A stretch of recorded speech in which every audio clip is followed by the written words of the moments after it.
हम आज एक शासकीय सेवकों से संबंधित एक विषय पे चर्चा करेंगे।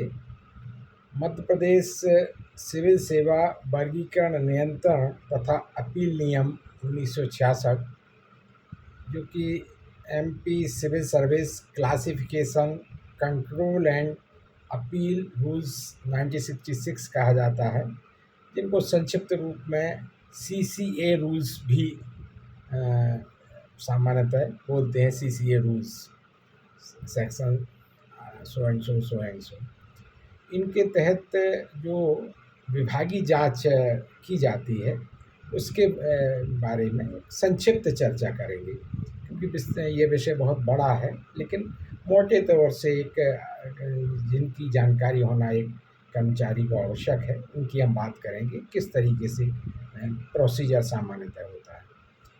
इसके पहले हम एक जो संविधान की कुछ एक जो संरक्षण मिला हुआ है कर्मचारियों को, उसके बारे में भी सभी कर्मचारियों को जानना बहुत ज़रूरी है।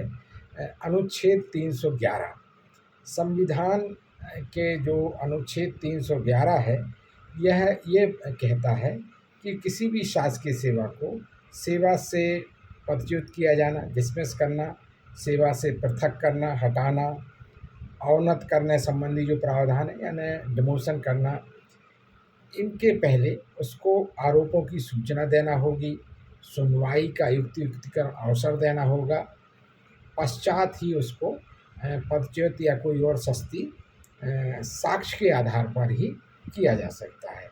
अर्थात ये हमारा जो भी प्रावधान है ये विभागीय जांच के, ये इसी कॉन्स्टिट्यूशनल जो प्रावधान है धारा 311, इसके तहत ही ये इनके द्वारा बनाए गए हैं। अर्थात आप किसी भी शासकीय सेवक को ये नहीं कहा जा सकता कि भाई हमने आपको नौकरी से हटा दिया, उसको कारण बताना होगा, क्योंकि ये संविधान में भी इसका प्रावधान धारा 311 में, अनुच्छेद 311 में है।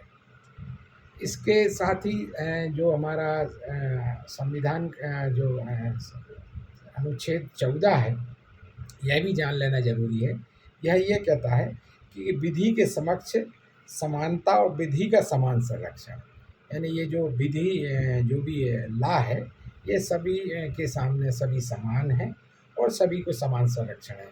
अर्थात इसमें अलग अलग यदि कर्मचारी की विभागीय जांच की जा रही है, ये नहीं हो सकता कि क्लास 4 के लिए कोई और नियम हो, क्लास 1 के लिए कोई और नियम हो।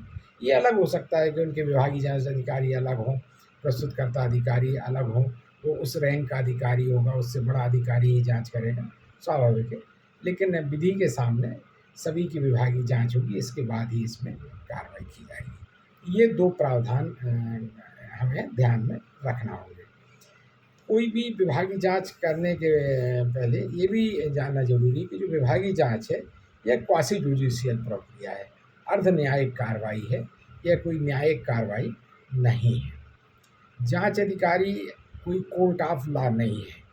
इसमें भारतीय एविडेंस एक्ट के प्रावधान लागू नहीं होते हैं, लेकिन एविडेंस एक्ट के प्रावधानों का सहारा लिया जाता है, उसी तरीके से करते हैं। डी में डिपार्टमेंटल इंक्वायरी में नैसर्गिक न्याय का प्रिंसिपल ऑफ नेचुरल जस्टिस का पालन किया जाना अनिवार्य है। कोई भी जांच हो उसमें प्राकृतिक न्याय का सिद्धांत नेचुरल जस्टिस का पालन किया जाना अनिवार्य है। प्रस्तुतकर्ता अधिकारी जो शासन की तरफ से पक्ष रखता है विभागीय जांच अधिकारी समक्ष में, वह साक्षी नहीं हो सकता, वह विटनेस नहीं हो सकता। जो औपचारिक कर्मचारी है जिसके विरुद्ध आरोप लगाए गए हैं, उसको बचाव का पूरा पूरा अवसर देना चाहिए। वो चाहे तो बचाव सहायक नियुक्त कर सकता है। यदि उनके विभाग में कोई अलग से स्पेसिफिक प्रावधान है या कोई वो है, तो उनकी बात उसके अनुसार कार्रवाई होगी। जो डी के दौरान जो पारित आदेश होगा, जो नियंत्रण अधिकारी आदेश पारित करेगा, वह सकारण होना चाहिए, स्पीकिंग आधार होना चाहिए। उसमें ये कारण होना चाहिए कि ये आरोप है और ये किस आधार पर सिद्ध हो गए, और जो आरोप सिद्ध हुए इसके तहत इनकी प्रकृति इस तरीके की है, अतः इनको इस प्रकार का दंड दिया जाना औचित्यपूर्ण है। ये स्पीकिंग होना चाहिए, एक संक्षिप्त में कि भाई मैं यह पाता हूँ, मैं यह चाहता हूँ, ऐसा इसमें नहीं हो सकता। जी, एवं आपराधिक मामला, क्रिमिनल केस और डिपार्टमेंट इंक्वायरी दोनों साथ साथ चल सकते हैं। आपराधिक मामले में संदेह का लाभ, बेनिफिट ऑफ डाउट मिलता है, किंतु डी में नहीं मिलता है। यदि कोई कर्मचारी पे जो विभागीय जांच प्रचलित है और ये यदि लगता है कि नहीं आपराधिक मामला भी इस बीच में एफआईआर हो जाती है, या एफआईआर अगर हुई है और विभाग को लगता है कि इसमें विभागीय जांच भी की जाना चाहिए, हो सकता है कोई और उस अपराध में लोग शामिल रहे हों, उनका जो अपराध या कृत्य है वह गंभीर ना हो, आपराधिक मामला नहीं बनता हो, लेकिन अनुशासनात्मक कार्रवाई की जाना आवश्यक हो, तो उसमें डी करने पे कहीं कोई रोक नहीं है, डी की जा सकती है। आरोप कदाचार, मिसकंडक्ट अथवा औचार की श्रेणी में आते हैं। अनुशासन बनाए रखने हेतु शासकीय सेवक को दंडित किया जा सकता है। आरोप पर जांचों का विनिश्चय अनुशासन प्राधिकारी करेगा। जो भी अनुशासन कंट्रोलिंग अथॉरिटी होगा, डिसिप्लिनरी अथॉरिटी होगा, वह जो जांच विभागीय जांच अधिकारी जांच रिपोर्ट देगा, उसके आधार पर वह निष्कर्ष निकालेगा। वो चाहे तो दोबारा जांच के लिए भी भेज सकता है, और यदि वो जो है वो लगता है कि जांच विधियानुकूल की गई है, तो उसके आधार पर निष्कर्ष निकाल के वह किसी निर्णय पर पहुंचेगा और आदेश पारित, स्पीकिंग ऑर्डर जैसा कि पूर्व में बताया, कर सकता है। जैसे ही किसी कर्मचारी के विभागीय जांच किस तरीके से कैसे प्रारंभ होती है, ये एक सामान्य भी चर्चा हम करना चाहेंगे। जैसे किसी कर्मचारी के या अधिकारी के विरुद्ध शिकायत प्राप्त होती है, तो उसकी प्रशासनिक कार्रवाई के तौर पर प्रारंभिक जांच की जाएगी। फिर ये देखा जाएगा कि क्या शिकायत में लगाए गए आरोप दंडनीय, कदाचार अथवा औचार की श्रेणी में आते हैं, मिसकंडक्ट है क्या, या सिविल सर्विस कंडक्ट रूल का कोई उल्लंघन होता है, किसी शासकीय नियम का उल्लंघन किया गया है, या अनुशासनहीनता है। तो ये यदि प्रारंभिक जांच में ये पाया जाता है कि यह इस आधार पर है, लेकिन ये किसके आधार पर होंगे? कोई ऑडिट रिपोर्ट में ऐसा उल्लेख हुआ है, निरीक्षण टीप में ऐसा आया है। प्रारंभिक जांच जो होगी वह अभिलेख आधार पर पूर्ण होगी। अभिलेख के आधार पर देखा जाएगा। प्रारंभिक जांच हेतु कोई औपचारिक आदेश आवश्यक नहीं है। शिकायत प्राप्त होती है और सीधा इसमें अधिकारी जांच स्वयं साक्ष्य वगैरह देखकर कर सकता है। प्रारंभिक जांच के आधार पर एक निर्णय लिया जाएगा, जो अनुशासन अधिकारी को भेजा जाएगा, कि इसमें तय करेगा, जो डिसिप्लिनरी अथॉरिटी तय करेगा कि विभागीय जांच की जाए या ना की जाए।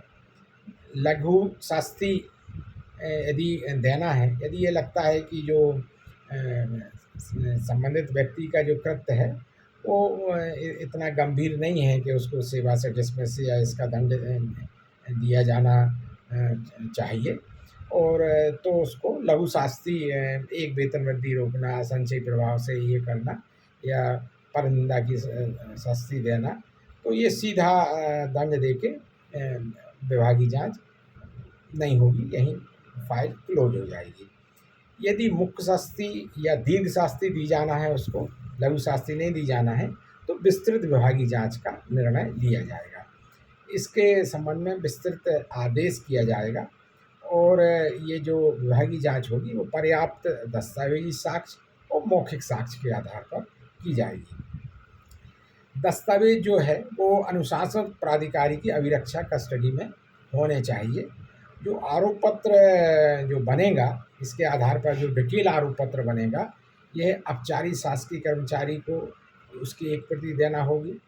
आरोप पत्र जो में रहेगा, एक इसमें आरोप पत्र रहेगा, आर्टिकल ऑफ चार्ज रहेगा, संक्षिप्त आरोप रहेंगे कि आपने ये किया ये किया। दूसरा, औचार अथवा कदाचार के लांछनों का विवरण रहेगा। ये जो आरोप पत्र संक्षिप्त रहेगा, इसका डिटेल विवरण रहेगा। स्टेटमेंट यानी जो रहेगा कि आपका मिसकंडक्ट इस वजह से यहाँ मिसकंडक्ट हुआ, आपने यहाँ मिसचीफ किया, जो भी है इसमें रहेगा। ये आरोप जिन आधार पर दस्तावेज के आधार पर लगाए गए हैं, तो उनके एक दस्तावेजों की सूची भी इसके साथ में पृथक से लगाई जाएगी। एक साक्ष्य सूची होगी जो कि किन किन का साक्ष्य इस विभागीय जांच के लिए दिया जाना है, यह भी इसमें लिखा जाएगा। इसमें जो एक इंक्वायरी ऑफिसर का अपॉइंटमेंट किया जाएगा, बाकायदा सिलेक्शन किया जाएगा जो होगा कि कौन इसमें विभागीय जांच को कंडक्ट करेगा। फिर एक जो प्रेजेंटिंग ऑफिसर का भी इसमें रहेगा कि विभाग की तरफ से या कार्यालय की तरफ से कौन अधिकारी विभागीय जांच अधिकारी के संबंध में इन आरोपों के संबंध में दस्तावेज प्रस्तुत करेगा। उन आरोपों को सिद्ध करने में जो विभागीय जांच में साक्षी दिए गए हैं, शासकीय साक्षी जिनको हम कह रहे हैं, उन शासकीय साक्षियों के कथन कराएगा। प्रति परीक्षण यदि सामने वाला व्यक्ति करता कराएगा। और जो बचाव पक्ष या जो औपचारिक कर्मचारी हैं जिस पर आरोप लगाए गए हैं, यदि वह उसके द्वारा कोई साक्ष्य प्रस्तुत किए जाएंगे तो प्रस्तुतकर्ता अधिकारी उनका क्रॉस करेगा, प्रतिपरीक्षण करेगा और उसके कोई दस्तावेज पेश किए जाएंगे तो उनके संबंध में भी अपना पक्ष रखेगा। इसके संबंध में जब विभागीय जांच के दोनों पक्ष के पहले शासकीय पक्ष या कार्यालय के पक्ष के जो साक्ष्य पूरे हो जाएंगे और दस्तावेज का अवलोकन उनको करा दिया जाएगा और इसके पश्चात बचाव पक्ष के भी साक्ष्य होंगे और उनको यदि कोई वो दस्तावेज देना चाहें तो एक दूसरे को दस्तावेज का आदान प्रदान यदि वो इस स्थिति में है कि किए जा सकते हैं, कोई आपत्ति नहीं है तो किए जाएंगे, अन्यथा उनका अवलोकन औपचारिक कर्मचारी को जरूर कराया जाएगा जिनके आधार पर आरोप लगाए जा रहे हैं। यदि कोई इस तरीके की दस्तावेज है कि जो बहुत बृहद स्वरूप के हैं, कोई बहुत सारे बिल हैं, कैश बुक है, तो उसमें अवलोकन के उनको यदि कोई नोट करना है तो वही नोट करने दिया जाएगा। इसके पश्चात जो प्रस्तुतकर्ता अधिकारी है वो एक अपने संक्षेप का प्रस्तुत करेगा जिसमें वो बताएगा कि ये जो आरोप लगाए गए थे ये आरोप इन साक्ष्य दस्तावेज के आधार पर और इन साक्षियों के कथन के आधार पर प्रमाणित होते हैं या यह आरोप प्रमाणित नहीं होता है। प्रस्तुतकर्ता अधिकारी का दायित्व यह होता है कि जो भी शासकीय साक्षी हैं, जो भी कार्यालय द्वारा आरोप लगाए गए हैं, उनको सिद्ध कराना, विभागीय जांच अधिकारी के समक्ष में सिद्ध कराना। वह अपनी संक्षेप का प्रस्तुत करेगा प्रस्तुतकर्ता अधिकारी और जो उसकी एक प्रति बचाव पक्ष को दी जाएगी।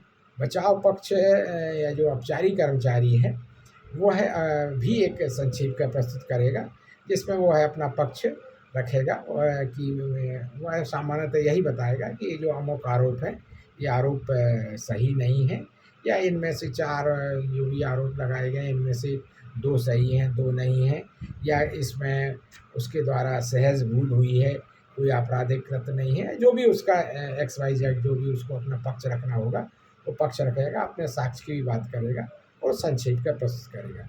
दोनों संक्षेप का प्रस्तुत करने के बाद विभागीय जांच अधिकारी जो अभिलेख है वह साक्षियों के कथन, साक्ष्य तथा दोनों संक्षेपकाएँ इनका सूक्ष्म परीक्षण करेगा और इसके आधार पर अपना विभागीय जांच प्रतिवेदन अनुशासन अधिकारी को जिसने उसको नियुक्त किया है उसको 2 प्रतियों में वह भेज देगा।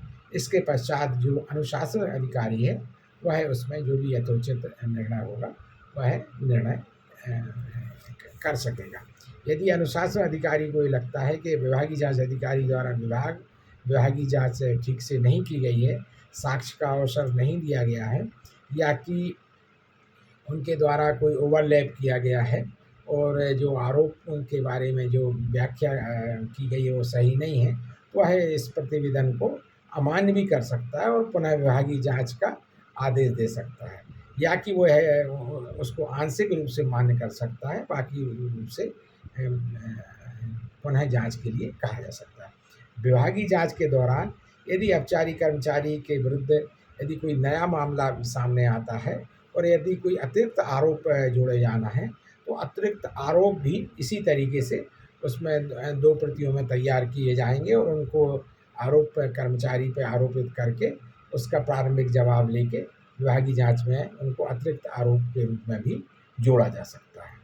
मोटे तौर से विभागीय जांच में जैसे ही किसी कर्मचारी के विरुद्ध ये निर्णय लिया जाता है कि उसको विरुद्ध विभागीय जांच संस्थित की जाना है, उसको एक सूचना पत्र विभाग द्वारा दिया जाएगा, जिसमें कहा जाएगा कि आपके विरुद्ध यह आरोप प्राप्त हुए हैं, इस संबंध में आप अपना पक्ष जो भी रखना चाहते हो, क्या आप मौखिक सुनवाई चाहते हैं, लिखित जांच चाहते हैं, और उसको एक समय दिया जाएगा। उस समय में वो अपना जवाब प्रस्तुत करेगा। यदि उसका जवाब संतोषजनक होगा तो विभागीय जांच नहीं की जाएगी, कार्रवाई वहीं ड्रॉप हो जाएगी। यदि अनुशासन अधिकारी को ये लगता है कि लघु शास्ति दी जाना है तो लघु शास्ति दे के भी वहीं कार्रवाई समाप्त हो जाएगी, विभागीय जांच नहीं की जाएगी। लेकिन यदि कंट्रोलिंग अथॉरिटी अनुशासनिक अधिकारी यह पाता है कि आरोप गंभीर हैं और जो जवाब है वह संतोषजनक नहीं है, तब इसमें विस्तृत विभागीय जांच आवश्यक है। तब विभागीय जांच अधिकारी और प्रस्तुतकर्ता अधिकारी की नियुक्ति भी की जाएगी और विभागीय जांच संस्थित उसमें विधिवत आदेश के द्वारा संस्थित की जाएगी और विभागीय जांच, जैसा कि बताया हमने, विभागीय जांच की प्रक्रिया का पालन किया जाएगा।